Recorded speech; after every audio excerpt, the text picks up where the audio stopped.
말씀을 나누겠습니다. 창세기 2장 25절에서 3장 21절까지의 말씀, 조금 길지만 집중하셔서 그 내용을 잘 파악하시면서 한번 우리 함께 봉독하시겠습니다. 아담과 그 안에 두 사람이 벌거벗었으나 부끄러워 아니하니라. 여호와 하나님의 지으신 들짐승 중에 뱀이 가장 간교하더라. 뱀이 여자에게 물어가로되 하나님이 참으로 너희더러 동산 모든 나무의 실과를 먹지 말라 하시더냐? 여자가 뱀에게 말하되 동산 나무의 실과를 우리가 먹을 수 있으나 동산 중앙에 있는 나무의 실과는 하나님의 말씀에 너희는 먹지도 말고 만지지도 말라. 너희가 죽을까 하노라 하셨느니라. 뱀이 여자에게 이르되 너희가 결코 죽지 아니하리라. 너희가 그것을 먹는 날에는 너희 눈이 밝아 하나님과 같이 되어 선악을 알 줄을 하나님이 아심이니라. 여자가 그 나무를 본즉 먹음직도 하고 보암직도 하고 지혜롭게 할 만큼 탐스럽기도 한 나무인지라. 여자가 그 실과를 따먹고 자기와 함께 한 남편에게도 주매 그도 먹은지라. 이에 그들의 눈이 밝아 자기들의 몸이 벗은 줄을 알고 무화과나무 잎을 엮어 치마를 하였더라. 그들이 날이 서늘할 때에 동산에 거니시는 여호와 하나님의 음성을 듣고 아담과 그 아내가 여호와 하나님의 낯을 피하여 동산 나무 사이에 숨은지라. 여호와 하나님이 아담을 부르시며 그에게 이르시되 네가 어디 있느냐? 가로되 내가 동산에서 하나님의 소리를 듣고 내가 벗었으므로 두려워하여 숨었나이다. 가라사대 누가 너의 벗었음을 내게 고하였느냐? 내가 너더러 먹지 말라 명한 그 나무 실과를 내가 먹었느냐? 아담이 가로되 하나님이 주셔서 나와 함께 하게 하신 여자 그가 그 나무 실과를 내게 주므로 내가 먹었나이다. 여호와 하나님이 여자에게 이르시되 내가 어찌하여 이렇게 하였느냐? 여자가 가로되 뱀이 나를 꾀므로 내가 먹었나이다. 여호와 하나님이 뱀에게 이르시되 내가 이렇게 하였으니 내가 모든 육축과 들의 모든 짐승보다 더욱 저주를 받아 배로 다니고 종신토록 흙을 먹을지니라. 내가 너로 여자와 원수가 되게 하고 너의 후손도 여자의 후손과 원수가 되게 하리니 여자의 후손은 내 머리를 상하게 할 것이요 너는 그의 발꿈치를 상하게 할 것이니라 하시고 또 여자에게 이르시되 내가 네게 잉태하는 고통을 크게 더하리니 네가 수고하고 자식을 낳을 것이며 너는 남편을 사모하고 남편은 너를 다스릴 것이니라 하시고 아담에게 이르시되 내가 내 아내의 말을 듣고 내가 너더러 먹지 말라 한 나무 실과를 먹었은즉 땅은 너로 인하여 저주를 받고 너는 종신토록 수고하여야 그 소산을 먹으리라. 땅이 내게 가시덤불과 엉겅퀴를 낼 것이라. 너의 먹을 것은 밭의 채소인즉 내가 얼굴에 땀이 흘러야 식물을 먹고 필경은 흙으로 돌아가리니 그 속에서 내가 취함을 입었음이라. 너는 흙이니 흙으로 돌아갈 것이니라 하시니라. 아담이 그 아내를 하와라 이름하였으니 그는 모든 산자의 어미가 되며더라. 여호와 하나님이 아담과 그 아내를 위하여 가죽옷을 지어 입히시니라. 아멘.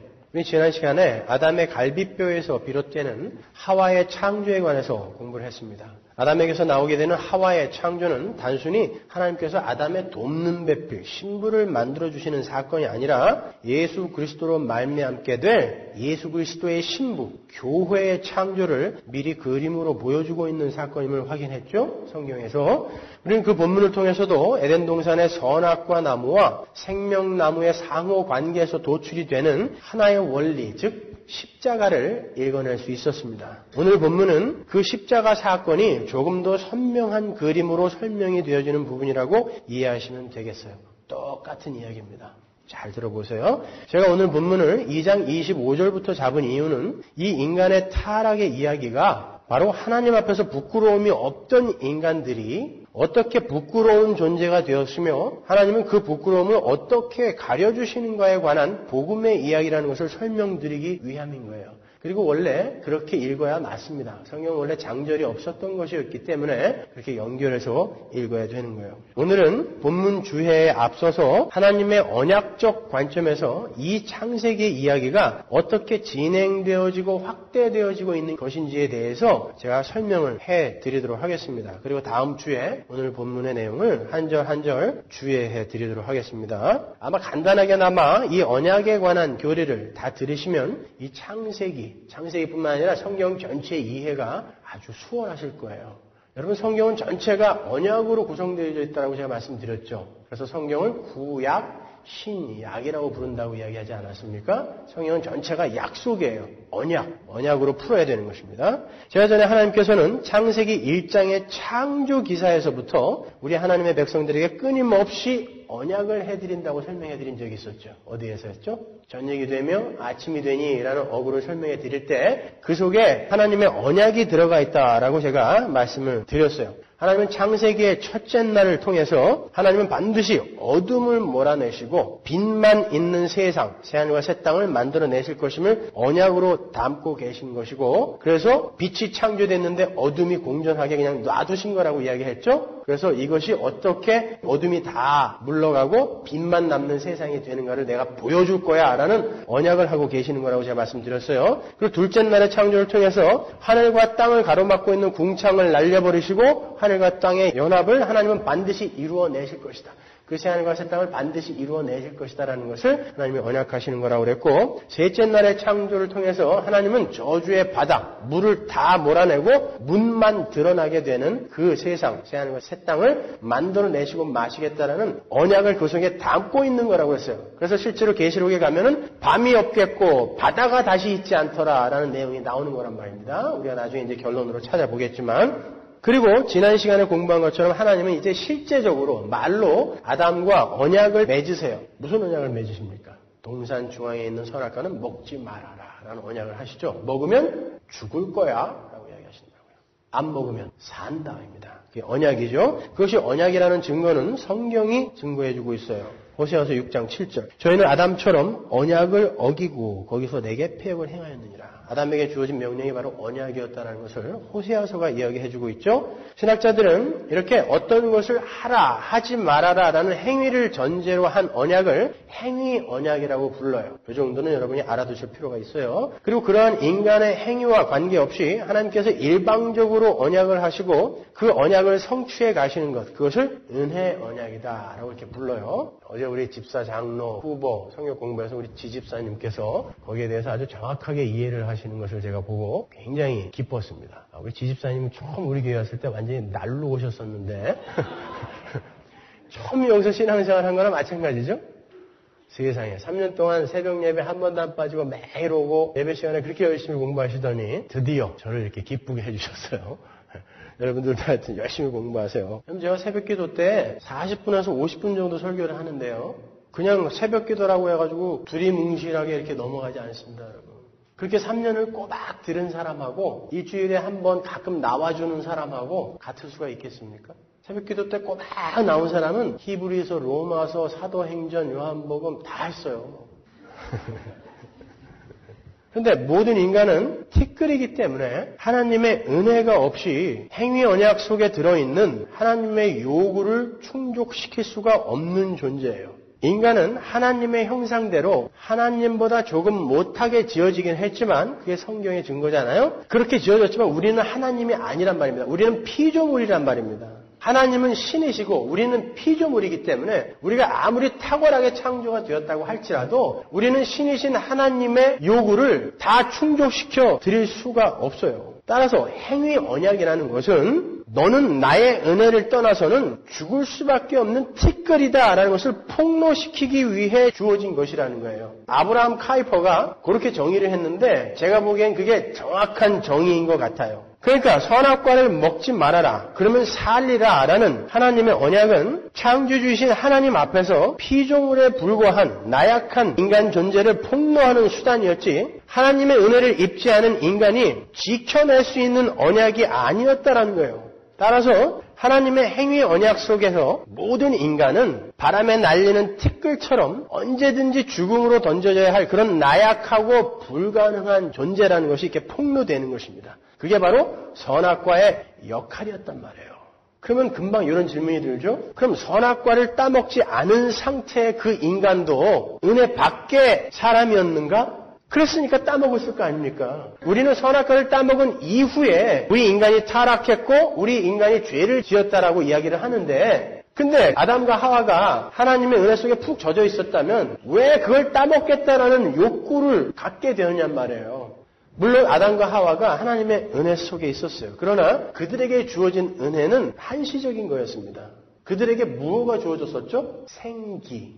Nismathein, 그죠? 그건 뭐라고 했어요? 생명의 기운. 생명은 아니라고 했어요. 생명의 기운. 그것이 주어져 갖고 그들은 따먹을 수도 있고 안 따먹을 수도 있는 자였어요. 그래서 최초의 인간을 able to sin. 어거스틴이 그러죠? able to sin. 그들은 죄를 지을 수 있는 존재였단 말입니다. 그래서 덜컥 따먹어버림으로 말미암아 not able not to sin. 죄를 안 지을 수 없는 상태가 됐고 그들에게 하나님께서 성령을 보내셔서 구원을 하심으로 이 땅에서 그들은 able not to sin, 죄를 안 지을 수도 있는 상태가 된 거예요. 그러나 결국 우리는 하늘나라에 가서 not able to sin, 죄를 지을 수 없는 상태가 되는 것입니다. 그렇게 able to sin의 아담을 not able to sin의 하나님의 백성으로 지어져가는 그런 원대한 하나님의 그림 속에서 우리가 성경을 보자 말이에요. 하나님의 목적은 아담이 아니었고 하나님의 목적은 에덴이 아니었습니다, 여러분. 그렇기 때문에 아담에게 처음부터 그 생명이신 성령을 확 다 부어주신 게 아니라 니스마타임, 생명의 기운, 생기만을 불어넣어 주신 거예요.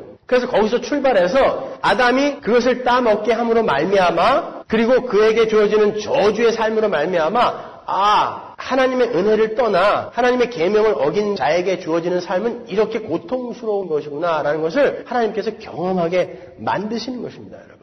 그렇다면 하나님은 왜 행위 언약으로 인간들의 불가능함을 폭로하시는가라는 그런 질문이 드시죠? 인간들은 모든 피조물 중에 유일하게 하나님의 형상으로 지음을 받았어요. 그리고 자기 이외의 모든 피조물들을 다스리는 왕으로 세움을 받은 존재입니다. 왕이요 제사장이요 선지자였어요. 아담은요. 그가 실패한 왕이요 제사장이요 선지자의 직분을 예수가 오셔서 다 회복하시는 것입니다. 그게 성경인 거예요. 인간은 그렇게 창조 때부터 하나님으로부터 엄청난 복을 받고 창조가 됐어요. 그런데 그 풍성한 복은 하나님의 대권자로 만물의 왕으로 세워진 그 인간이 하나님이라는 절대 상위의 왕 아래에서 그분께 순종하는 자로 살아갈 때에만 유지될 수 있는 거였어요. 그래서 하나님은 인간들아 너희들은 이 세상 모든 만물이 너의 다스림을 받아야 하는 그런 탁월한 왕이지만 내가 이렇게 세웠지만 너희는 항상 명심할 게 있어. 너희는 창조주인 나 하나님의 은혜 아래에서 나의 말을 잘 듣고 순종할 때에만, 다른 말로 너희는 피조물이고 하나님은 내가 창조를 한 것을 잊지 않고 나의 말을 잘 들을 때에만 그 왕의 지위는 지켜질 것이다 라는 것을 명심하라는 의미에서 선악과라는 눈에 보이는 그 가시적인 명령을 동산 중앙에다가 심어 놓으신 거예요. 아담은 동산 중앙에 심겨져 있어서 동산 어디에서나 볼 수 있었던 그 선악과 나무를 볼 때마다 난 최종 권위자가 아니구나. 내 위에는 창조주이신 하나님이 계셔라는 것을 확인할 수 있었던 거예요. 하나님은 그 이유로 동산 중앙에다가 어디서든 다 볼 수 있는 동산 중앙에다가 선악과를 심어 놓으신 것입니다. 뭐라고요? 다시 한번 하나님은 창조주고 너는 피조물이야. 내가 너에게 만물을 다스리라고 주었다고 해서 너에게 하나님의 형상을 주었다라고 해서 네가 나를 타고 넘어가서는 안 된다라는 것을 거기서 경고하시는 것입니다. 그걸 다른 말로 행위 언약이라고 하는 거예요. 너는 내 말을 들어라. 아니면 죽일 거야. 이게 행위 언약인 것입니다. 그렇게 하나님의 형상을 받은 이 인간이라는 탁월한 존재는 다른 짐승들과는 달리 자율성과 인격을 갖추고 있었기 때문에 able to sin, 언제든지 하나님을 거스리고 거역할 수 있는, 그리고 하나님을 최종 권위자의 자리에서 끌어내리고 자기가 거기에 앉으려고 하는 시도를 할 수 있는 존재를 지어졌단 말입니다. 왜 하나님이 그렇게 지었을까요? 하나님은 우리를 로봇으로 만든 게 아니잖아요. 하나님은 우리를 벗의 수준으로 만들었습니다. 그래서 하나님은 아브라함 보고 벗, 내 친구라고 부른다니까요. 하나님이 우리를 친구로 대우해 주시려 하지 않았다면 하나님은 우리 안에 본능으로 그냥 심어 놓으시면 되는 거예요. 너는 죽는 날까지 나만을 찬양하고 나에게 복종해. 이렇게 본능으로 심어주시면 되는 것입니다. 짐승들에게 본능이 있는 것처럼. 근데 하나님은 그렇게 안 하시고 우리에게 자율성과 인격이라는 걸 주셨단 말입니다. 그 속에서 그걸 그대로 갖고 자기의 의지를 발동하여 하나님을 배반하지 않을 수 있는 자로 하나님이 지금 만들어 가시는 것입니다. 이 역사와 말씀 속에서. 하나님은 인간이 행위의 언약을 깨도록 허락하세요. 파격이죠? 그렇게 되면은 하나님이 죄의 조성자가 될 수가 있잖아요. 자기가 따먹게 해놓고 왜 인간을 벌해? 이런 질문이 들 수 있지 않습니까? 제가 다음 주에 그 질문이 왜 우매한 질문인지 자세히 설명해 드릴게요. 그러나 감히 저는 오늘 이렇게 말씀드릴 수 있어요. 하나님은 인간의 타락을 허락하셨어요. 좀 더 과격한 말로 표현하면 하나님이 의도하신 것입니다. 잘 생각해 보세요. 하나님은 전지전능하신 분이에요. 하나님의 계획과 작정을 떠나 우발적으로 발생될 수 있는 일이 있습니까? 하나님은 미생물조차도 목적과 계획을 갖고 창조하세요. 이 땅에 일어나는 사건도 마찬가지인 것입니다. 그렇다면 그 모든 것들은 하나님의 의도 속에 있다라는 것이죠. 그럼 이런 말을 딱 들을 때 그러면 하나님이 악의 조성자란 말인가? 죄의 조성자란 말인가? 이렇게 질문이 드실 수가 있어요. 거기에 대해서는 왜 그게 아닌지 터무니없는 질문인지를 다음 주에 제가 자세히 설명해 드릴게요. 맞아요. 하나님께서 계획하신 것입니다. 하나님의 작정 속에 인간의 타락은 들어 있었던 거예요. 왜? 하나님의 백성들에게 유익을 주시기 위해서입니다. 하나님의 백성을 기필코 내 백성으로 오성과 인격을 갖고 나를 배반하지 않고 영원히 나를 찬양할 수 있는 내 백성으로 만들어내시기 위한 시작인 거예요. 자, 하나님은 왜 창세전에 택해진 자기의 백성들이 타락을 하고 저주를 받아 고통의 삶을 살게 만드시는가? 하나님은 그렇게 해서 인간들에게 하나님의 은혜를 떠난 자들이 겪게 되는 저주의 삶을 경험하게 만드시는 거죠. 그 삶은 죽음의 삶이에요. 고통의 삶입니다, 여러분. 아직 육신의 호흡은 남아있다 할지라도 뿌리 뽑힌 나무처럼 가지가 꺾인 꽃처럼 꽃병에 꽂힌 꽃처럼 모든 인간들은 자기 자신에게 허락된 죽음으로 달려가고 있는 거예요. 인간이 타락한 이후에 모든 인간은 죽음을 맞게 되어 있어요. 영적인 죽음, 육체적인 죽음 다. 그렇죠? 여러분 우리 인간들이 인생을 열심히 산다라고 이야기하는데 조금만 바꿔서 생각해 보세요. 우리가 열심히 사는 건 뭐예요? 우린 열심히 죽고 있는 것입니다. 그런데도 불구하고 이 우매한 인간들이 그걸 모르는 거예요. 나는 열심히 지금 살고 있다고 생각한다고요. 왜? 목표 지점이 죽음인데 나에게서 나오는 열심이 다 어디로 향하겠냐고요. 죽음으로 향하는 것입니다. 우리는 열심히 죽고 있는 거예요. 하나님의 백성들은 하나님의 은혜를 떠난 자들의 삶이 얼마나 고통스럽고 참혹한 것인지를 자신들의 삶을 통해 배우게 돼요. 그러므로 말미암아 우리는 하나님을 떠나서는 절대 안 되는 것이구나 라는 것을 깨우치게 되는 것입니다. 그런데 그렇게 죽음을 향해 달려갈 수밖에 없는 모든 인간들 중에 하나님께서 창세전에 어린 양의 생명책에 기록해 놓으신 하나님의 백성들이 있어요. 하나님은 그렇게 죽음 속에 던져진 당신들의 백성들에게 행위 언약 말고 은혜의 언약이라는 것을 함께 던지십니다. 은혜의 언약이 뭐라고 그랬어요? 인간들의 행위와 관계없이 하나님이 언약을 하시고 하나님이 이끌어 가시는 거예요. 하나님은 너희들도 다른 자들과 똑같이 나의 은혜를 떠나서는 죽음 같은 삶을 살다가 영원한 죽음 속으로 던져질 수밖에 없는 티끌 같은 존재란다. 비록 너희들은 그렇게 나약하고 불가능한 존재들이지만 나는 내 백성들을 그냥 그렇게 죽게 할 수 없어. 나는 반드시 너의 하나님이 되고 너희는 반드시 내 백성이 돼야 돼. 내가 한 언약이니까. 그래서 나는 너희의 행위에 전혀 관계없이 오직 나의 은혜로만 너희에게 선악과가 아닌 생명나무 열매를 먹은 자로 만들 거야. 왜? 너희들에게 맡겨놓으면 너희는 티끌이기 때문에 계속해서 그걸 먹을 수밖에 없거든. 그래서 내가 너희를 반드시 내 힘으로 내 능력으로 내 은혜로만 너희를 생명나무 과실을 먹은 자로 만들어내고 말 거야. 이게 은혜의 언약인 것입니다. 그래서 선악과를 따먹은 아담과 하와에게 저주를 내리시는 장면인 오늘 본문에 중간에 갑자기 원시복음 15절에 원시복음이라는 게 등장하는 거예요. 그 15절의 내용이 뭐예요? 너희는 나와의 언약을 어겼기 때문에 정령 죽어야 돼. 저주받아서 죽어야 돼. 그러나 내가 여자의 후손으로 말미암아 너희들을 살리리라 그랬단 말이죠. 아담이 그걸 척 알아들었죠. 그래서 그 즉시 자기 와이프의 이름을 하와, 산자의 어미라고 지은 것입니다. 아담이 복음을 알아들은 거예요. 그러니까 성경은 전체가 하나님께서 어떻게 행위 언약 속에서 죽어야 할 당신의 그 백성들을 선악과를 따먹은 자들을 은혜의 언약으로 생명나무 실과로 구해내실 것인가를 기록하고 있는 거예요. 하나님은 그렇게 인간의 타락을 허락하시고 그들에게 저주의 삶을 경험하게 하심으로 말미암아 당신의 백성들이 오성과 인격 속에서 우리에게 절대 상위권자가 있다는 것을 올바로 인식하고 그분께 순종할 때 우리는 가장 행복할 수 있으며 그곳이 바로 질서를 되찾은 하나님 나라라는 것을 확고하게 가슴에 새겨서 다시는 자율성과 인격 속에서도 하나님을 타고 넘으려는 시도를 할 수 없는 자로 만들어내시는 것입니다. 그리고 그렇게 불가능한 자였던 우리에게 하나님께서 은혜로 선물로 생명나무 실과를 먹게 해주신 것이라는 확인을 통해서 우리 안에서 영원한 감사와 찬양이 나오게 하시는 거예요. 그게 구속사입니다. 그게 여러분의 인생인 것입니다. 그래서 여러분은 여러분에게 자주 실망하셔야 돼요. 그래서 여러분이 예수를 믿고도 그렇게 개판으로 사시는 것입니다. 내가 나를 볼 때 그렇게 부끄러운 것입니다. 하나님의 은혜를 떠난 자들의 삶은 그런 거예요. 우리가 여러 가지 것으로 우리를 행복하게 만들려고 막 시도를 하지만 잠자리에 들어서 정말 곰곰이 생각해보면 이 인생이 그렇게 즐거우세요? 오래 사는 게 그렇게 복입니까, 여러분? 진짜? 예수를 만나 그 생명을 안 자들만 오래 사는 게 즐겁습니다. 왜? 이 땅에서도 하나님이 나에게 맡기신 삶이고 맡기신 일이며 맡기신 인생이라는 확인이 있기 때문에 그들은 이 땅에서 하나님이 일찍 데려가든 늦게 데려가든 아무 상관없이 기쁘게 살 수 있는 거예요. 그러나 그걸 모르는 자들은 가만히 생각하면 고통이에요, 이 인생은.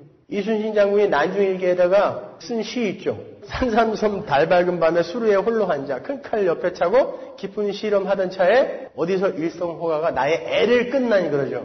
창자를 끊는다는 거예요. 피리소리 하나가. 왜? 이순신이 그 시를 쓴 것은 전쟁이 무서워서가 아니에요. 난중일기 읽어보면 이순신은 전쟁 때문에 오히려 자기 인생에 대한 고민을 잊게 해줘서 전쟁을 감사하게 생각했다니까요. 전쟁에 대한 고민이 아니라 전쟁터에 앉아가지고 내가 왜 이 일을 하고 있나 고민한 것입니다. 근데 어디서 피리 소리가 탁 들려오니까 애가 끊어지는 거예요. 이거 왜 사는 거지 내가? 모르는 것입니다. 생명을 알지 못하는 인간들에게 삶은 고통인 거예요. 하나님을 알지 못한 모든 인간은 인생이 그냥 그런거려니 하고 살고 가지만 하나님의 백성들은 거기서 확인하는 거죠. 하나님을 떠난 인간들의 삶이라는 건 이럴 수밖에 없는 것이구나. 그런 의도에서 하나님께서 하나님의 백성들에게도 이 저주받은 삶을 살게 만드시는 것입니다. 하나님이 창세기 3장 15절에서 어차피 내가 여자의 후손으로 너희 구해줄게. 그러면 그때 구하면 되잖아요. 근데 왜 계속 저주는 계속 하시냐고요. 그리고 너 거기서 살아 그러지 않습니까? 왜 아담을 그 저주의 땅에다 놔두십니까? 왜 에덴에서 쫓아내세요? 어차피 구원해 내신다면서. 그런 의도가 있는 것입니다, 여러분. 선악과 나무와 생명나무는 이렇게 에덴 동산 중앙에 반드시 있어야만 하는 것들이었어요. 인류의 역사라는 것은 바로 그 선악과 나무와 생명나무의 이야기라고 해도 과언이 아닙니다, 여러분. 혹시 그렇게 생각하는 분들 계시죠? 하나님이 왜 그놈의 선악과는 만들어서 거기다 심어놔가지고 왜 우리를 이렇게 괴롭게 만드시는가? 여러분, 에덴 동산에 선악과가 없었으면 우리 인간은 언제 죄를 지을지 모르는 그런 존재에서 머물렀을 거예요. 그렇지 않습니까?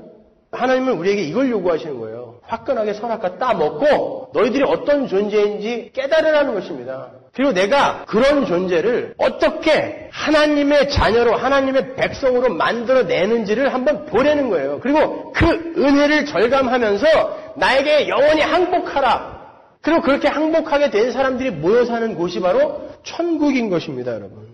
성경은 이 선악과 나무와 생명나무의 이야기가 조금씩 더 밝게 계시되어지다가 언약의 실체이신 예수 그리스도에 의해 완결이 되는 은혜의 복음이 적혀있는 책인 거예요. 자, 몇 가지만 굵직하게 예로 들어 설명해 드릴게요. 우리는 에덴 동산의 선악과 나무, 생명나무를 통해서 하나님은 선악과를 따먹을 수밖에 없는 티끌들에게 어떠한 방법으로 생명나무의 과실을 먹게 하실 것인지에 대한 그런 희미한 그림을 보았어요. 그 방법은 다름이 아닌 죽음 속에 꼽히는 생명, 십자가였습니다. 이미 복음을 명확하게 이해를 하고 있는 우리가 그 에덴 동산의 선악과 나무와 생명나무에서 하나님의 언약을 읽어내는 것은 그리 어려운 작업이 아니에요. 계속해서 성경은 선악과를 따먹지 말라라는 그 하나님의 행위 언약 바로 다음 절부터 교회를 상징하는 하와의 창조를 기록함으로 해서 우리 교회는 예수 그리스도의 십자가, 죽음을 통해서 생명나무 실과를 먹게 될 것임을 암시하고 있는 거예요. 그게 지난주에 우리가 공부한 부분 아닙니까? 오늘 본문은 그게 조금 더 확실하게, 자세하게 설명이 되어져 있는 거예요. 그리고 오늘 본문에서 인간의 타락이 조금 더 상세하게 그려지는 거예요. 그리고 인간들이 선악과를 따먹음으로 말미암게 될 저주에 대해서도 자세하게 기록이 되어 있어요. 여러분 본문 읽으셔서 아시겠지만 하나님이 계속 저주하시는 내용이 나오죠. 그런데 그 저주의 장면 속에서 하나님은 죄를 지은 여자가 여자의 후손에 의해 살아나게 될 것임을 천명하시고, 여자라는 건 교회였잖아요. 우리가 요한계시록에서 살펴봤잖아요. 다음 주에 제가 다시 한번 설명해 드릴게요. 그들에게 직접 동물을 잡아서 그들의 부끄러움을 가려주시죠. 선악과 나무와 생명나무가 또 동시에 등장하는 거예요. 하나님의 언약, 선악과 나무를 먹지 말라라는 하나님의 언약을 어기고 죽어야 할 자들의 부끄러움을 가리기 위해서는 산자의 생명을 상징하는 그 피가 뿌려지고 그 존재의 희생이 필요하다는 것이 그 사건 속에서 힌트되어지고 있는 거예요. 역시 선악과 나무와 생명나무의 상호 관계 속에서 도출되어지는 십자가가 그 속에서 발견되어지는 것이죠. 오늘 본문에서는 지난주 본문에서보다 예수 그리스도의 십자가가 조금 더 밝게 설명이 되고 있는 거예요. 그러니까 십자가는 선악과 나무와 생명나무, 즉 인간들이 지켜낼 수 없는 행위 언약과 은혜 언약을 그 내용으로 담고 있는 거예요. 선악과를 따먹고 몽땅 죽어버린 인간들. 그러나 그 중에 하나님의 선택으로 말미암아 예수 그리스도의 십자가의 은혜로 말미암아 살아나게 된 인간들이 그 속에 다 들어있는 것입니다. 우리는 그 십자가의 공로로 말미암아 이 자리에 이렇게 산자로 서게 된 거예요. 그 십자가는 행위 언약에 의해 죽임을 당해야 하는 하나님의 백성들이 예수 안에서 죽임을 당하는 현장이고, 은혜 언약 하에서 새롭게 태어나는 하나님의 백성들이 탄생하는 현장인 거예요. 그러니까 선악과 나무와 생명나무는 행위 언약과 은혜 언약의 프로토타입인 것입니다. 그 선악과 나무와 생명나무에서 시작된 그 행위 언약과 은혜 언약은요, 계속해서 노아의 언약에서 반복되어지죠. 모든 인간들이 하나님의 행위 언약 속에서 죽어야 할 자들이 되었어요. 하나님은 죽여버리십니다, 실제로. 그게 우리의 실존인 것입니다, 원래. 그리고는 무지개를 주시면서 너희는 이렇게 몽땅 죽어야 할 존재들이라는 것을 기억하라고 하세요. 하지만 이제 내가 다시는 이러한 저주의 방법으로 너희를 몰살시키지 않겠다라고 언약을 하세요. 이것을 노아 언약 혹은 무지개 언약이라고 불러요. 그런데 하나님께서 당신의 백성들을 살려내시겠다, 다시는 그렇게 저주하지 않겠다라고 하는 그 이유가 참 놀랍습니다, 여러분. 창세기 8장 20절. 노아가 여호와를 위하여 단을 쌓고 모든 정결한 짐승 중에서와 모든 정결한 새 중에서 취하여 번제로 단에 드렸더니 여호와께서 그 향기를 흠양하시고 그 중심에 이르시되 내가 다시는 사람으로 인하여 땅을 저주하지 아니하리니 이는 사람의 마음에 계획하는 바가 어려서부터 악함이라. 내가 전에 행한 것 같이 모든 생물을 멸하지 아니하리니. 이유가 뭐예요? 내가 이제 다시는 너희들을 전에 그렇게 했던 것처럼 저주하여 멸하지 않을게. 왜? 니들이 악하기 때문에요. 이유가. 그죠? 니들이 회개했기 때문에 내가 이제 절대 너희들 안 죽일 거야가 아니라 니들은 나면서부터 계속 악하기 때문에 너희는 내 은혜가 아니면 살아날 수가 없어. 이런 뜻인 거예요. 그래서 나는 은혜로 너희들을 살려낼 거야 라고 이야기를 하는 것입니다. 선악과 나무와 생명나무의 이야기는 이 노아의 언약 속에서도 발견이 되죠.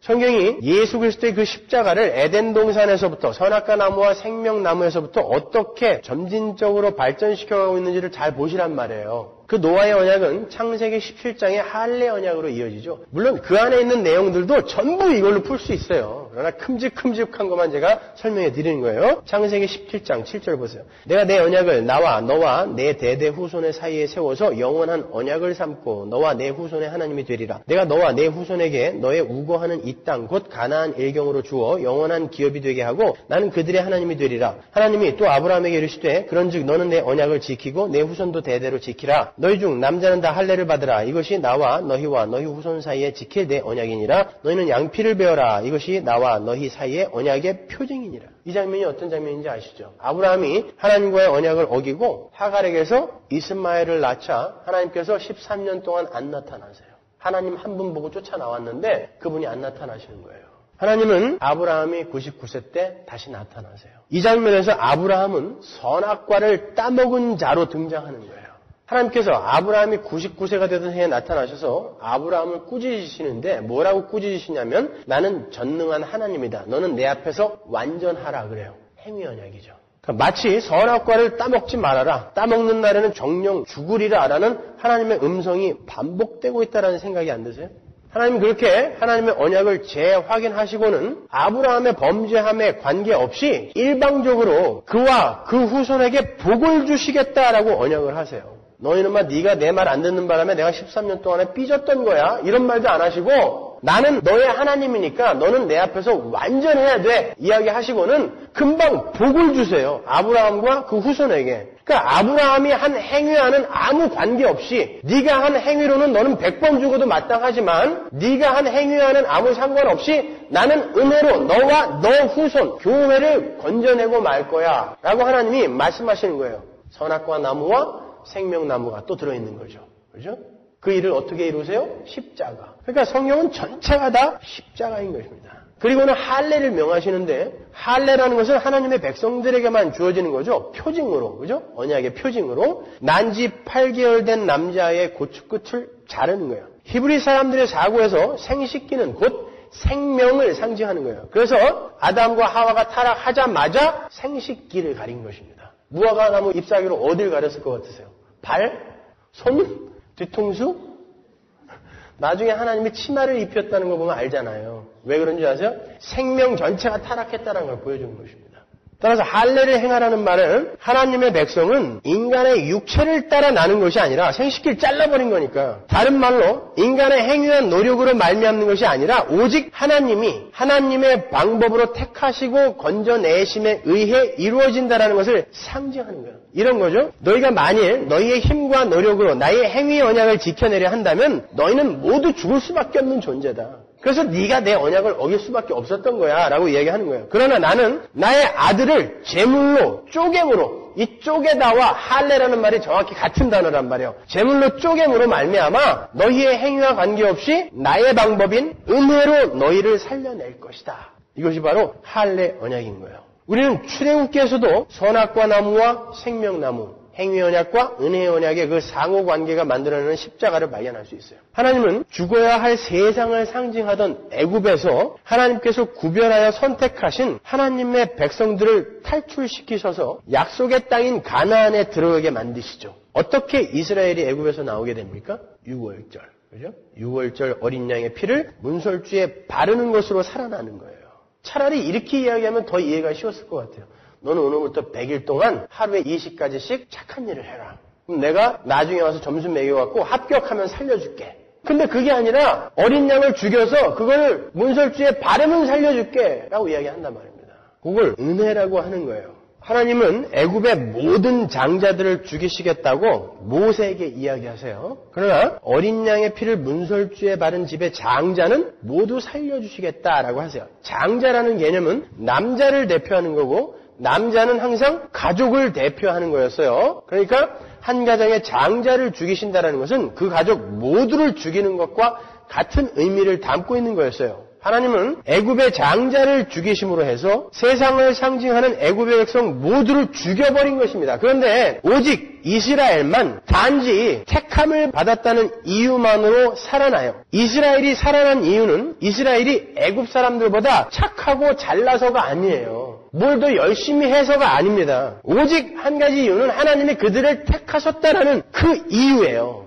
여기서도 우리는 선악과 나무와 생명나무의 십자가를 발견하는 거예요. 조금 더 구체적으로 그 십자가 사건이 드러난 것입니다. 그 은혜의 십자가는 점도 없고 흠도 없는 어린 양의 대신 죽음으로 말미암아 주어지게 될 것이다라는 것을 우리는 유월절에서 읽을 수 있는 거예요. 그 선악과 나무와 생명나무의 이야기는 홍해를 건너는 사건에서 조금 더 밝게 계시가 되어지죠. 이스라엘은 애굽에서 나와서 홍해를 건너게 돼요. 홍해라는 것은, 바다라는 것은 저주받은 자들이 모두 빠져 죽게 될 저주예요. 저주의 바다를 상징하는 거예요. 이스라엘은 그 저주의 바다를 무사히 건너요. 그런데 홍해까지 쫓아온 애굽 사람들이 모두 홍해에 빠져 죽는 장면이 거기에 굳이 들어가 있어요. 그것은 성경이 하나님께 택함을 받은 이스라엘도 원래 그렇게 죽어 마땅한 자들이었다는 것을 우리에게 보여주는 사건인 것입니다. 이스라엘도 역시 선악과를 따먹을 수밖에 없는 티끌 같은 존재들이니까요. 그런데 하나님은 그들은 모두 살려내시는 거예요. 어떻게? 십자가로. 고린도전서 10장 1절 형제들아 너희가 알지 못하기를 내가 원치 아니하노니 우리 조상들이 다 구름 아래 있고 바다 가운데로 지나며 모세에게 속하여 다 구름과 바다에서 세례를 받고 다 같은 신령한 식물을 먹으며 다 같은 신령한 음료를 마셨으니 이는 저희를 따르는 신령한 반석으로부터 마셨음에 그 반석은 곧 그리스도시라. 여기서도 명확히 기술이 되고 있어요. 성경은 이스라엘도 애굽인들처럼 모두 죽었어야 했는데 하나님께서 모세라는 중보자를 세우시고 모세라는 사람을 중보자로 세우시고 그 모세 안에 이스라엘을 넣어서 모세를 홍해에 빠뜨려 죽이셨다가 살려내심으로 이스라엘이 살아났다는 것입니다. 그래서 그들이 구름과 바다에서 모세에게 속하여 세례를 받았다는 거예요. 그러니까 홍해 사건은 정확하게 예수 그리스도의 십자가를 예표하는 사건이었던 거예요. 여기서 이스라엘이 홍해를 건넌 사건을 세례라고 부르죠. 세례가 뭡니까? 선악과를 따먹은 옛사람이 죽고 물에 빠져 죽고 하나님의 은혜로 생명나무 실과를 먹은 새 사람이 살아나는 사건을 세례라고 하는 것입니다. 무엇에 의해서? 십자가에 의해서. 하나님은 홍해의 사건 속에서 행위 언약과 은혜 언약의 상호관계 속에서 결과되어지는 그 십자가, 즉 세례가 의미하는 바를 그림으로 선명하게 보여주신 거예요.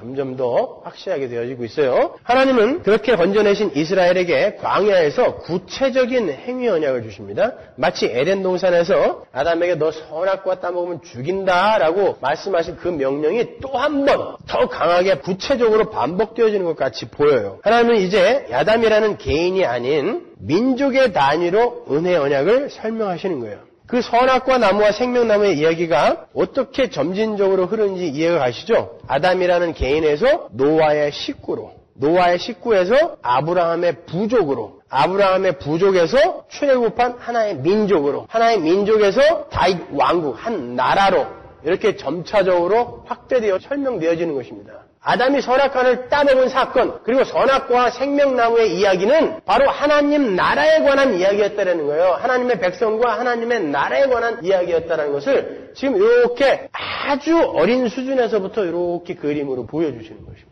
이스라엘 백성들은 그렇게 하나님께서 명령하신 하나님의 계명에 대해서 네, 저희는 목숨 걸고 지키겠습니다. 그래요. 출애굽기 19장 5절과 출애굽기 24장 4절을 보시면 시간이 많이 갔기 때문에 읽어드리진 않겠어요.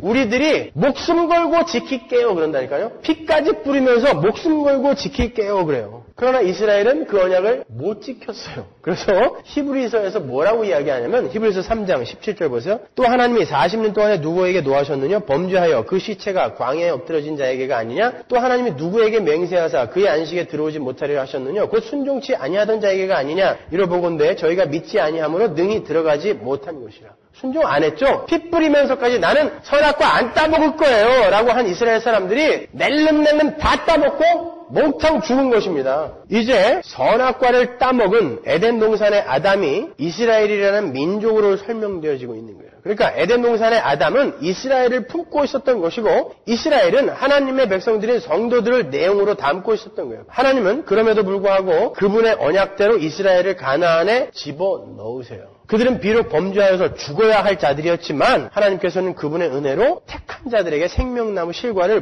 먹이신 거예요. 그러면 아직 성경을 읽는 방법에 대해서 잘 배우지 못한 분들은 금방 이런 질문이 드실 거예요. 아니 출애굽한 이스라엘 백성은 광야에서 다 죽지 않았습니까? 못 들어간 거 아닙니까? 이런 질문이 드실 거예요. 그죠? 그러나 성경이 출애굽의 여정 속에서 우리에게 주고자 하는 메시지는요. 출애굽 1세대가 광야에서 모두 죽었다라는 것에 강조점이 있는 게 아니에요.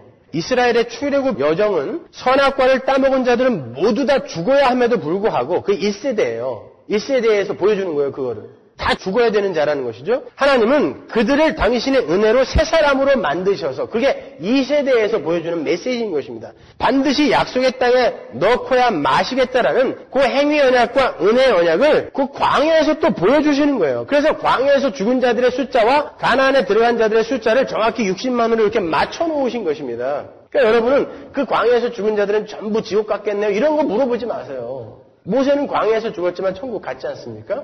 그런 거는 궁금해하지 마시고 하나님이 교회에게 뭘 이야기하려고 하는지만 잘 들으시란 말이에요, 여러분. 이제 거기서 그 은혜의 중보자의 이름이 이제 드디어 등장하죠. 이 세대가 누구의 인도로 들어갑니까? 가나안에? 여호수아. 여호수아라는 히브리어는 헬라어로 예수죠. 드디어 예수라는 이름이 등장하는 거예요. 이제 은혜를 받은 자들은 예수의 공로로, 예수의 은혜로, 예수의 인도로 그 가나안에 들어가게 된다는 거예요. 선악과 나무와 생명나무 이것이 어떻게 가나안까지 연결이 되는지 이해가 가세요? 그 십자가의 이야기는 다윗의 때에 이제 한 국가에게 적용이 되죠. 드디어 나라의 개념이 또 등장하는 거예요. 다윗의 언약이 나오잖아요. 하나님은 하나님의 은혜의 언약은 에덴 동산의 아담과 하와에게만 주어진 것이 아니라 하나님 나라의 모든 백성에게 주어진 것임을 다윗의 언약에서 보여주는 거예요. 사무엘하 7장에 보면은요. 거기에서 하나님은 하나님께서 거하실 성전을 짓겠다는 다윗에게 하나님이 거하실 성전은 다윗의 후손이 세울 것임을 천명하세요. 그 다윗의 후손은 1차적으로 샬롬, 평강의 왕이라는 이름을 가진 솔로몬을 지칭하는 거예요. 맞아요. 그러나 구속사 속에서 해석을 하게 되면 그 후손은 바로 예수 그리스도이심을 우리는 알 수 있어요. 왜냐하면 하나님께서 다윗 왕국이 하나님 앞에서 영원히 보존된다라고 말씀하셨는데 다윗 왕국은 곧 망했죠. 솔로몬 아들 때에서 둘로 갈라지고 BC 722년에 BC 586년에 둘 다 홀랑 망해버렸단 말입니다. 그럼 하나님이 거짓말하신 거잖아요. 그러니까 그러한 면은 또 우리가 구속사 안에서 예수 그리스도 안에서 해석을 해야 된다는 것입니다. 그러니까 하나님께서 나단을 통해 다윗에게 하신 언약은 예수 그리스도에 의해 세워질 은혜의 나라, 영원한 하나님의 나라를 상징하고 있는 거예요. 오직 은혜로 세워진 그 나라만이 영원하다라는 것을 우리에게 보여주시는 것입니다.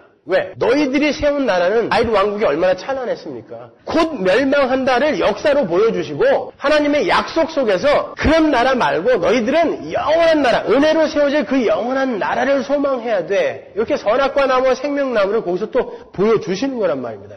그리고 그 선악과 나무와 생명나무의 이야기는 이제 선지서로 가고 구체적으로 새 언약이라는 이름으로 나오죠. 예레미야 31장 31절 보세요. 나 여호와가 말하노라. 보라 날이 이르리니 내가 이스라엘 집과 유다 집에 새 언약을 세우리라. 나 여호와가 말하노라. 이 언약은 내가 그들의 열주의 손을 잡고 애굽 땅에서 인도하여 내던 날에 세운 것과 같이 아니할 것은 내가 그들의 남편이 되었어도 그들이 내 언약을 파하였음이니라. 니네는 그래서 다 죽어야 돼요. 이게 나 여호와가 말하노라. 그러나 그날 이후에 내가 이스라엘 집에 세울 언약은 이러하니 곧 내가 나의 법을 그들 속에 두며 그 마음에 기록하여 나는 그들의 하나님이 되고 그들은 내 백성이 될 것이다. 이게 바로 창세기 1장 1절부터 우리에게 주어진 언약이라니까요. 너희는 내 백성이 되고 나는 너희의 하나님이 될 거야. 근데 어떻게? 은혜로 예수 그리스도의 십자가로 나는 너희들을 만들어내고 말 거야. 이게 창세기 1장 1절부터 계속 계시되어지고 오는 것입니다. 지금. 그리고 예수에 의해서 완성이 되는 거예요. 뭘 근거로 무슨 자격으로 오직 은혜로 하나님의 택하심으로 하나님의 선택하심으로만 말미암아 우리를 그렇게 만드시겠다는 것입니다.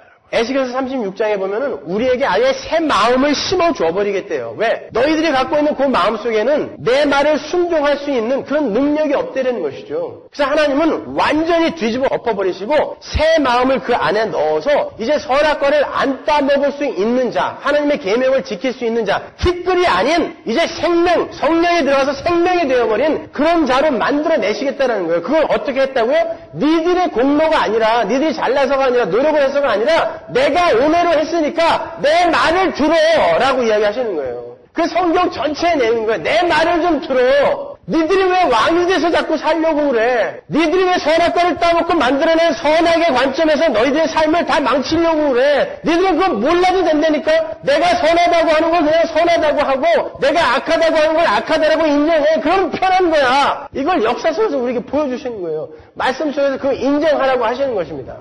그리고 천국에 데리고 들어가시겠다는 거라니까요. 구절들을 다 읽어야 되는데 나중에 책으로 나오면 보세요.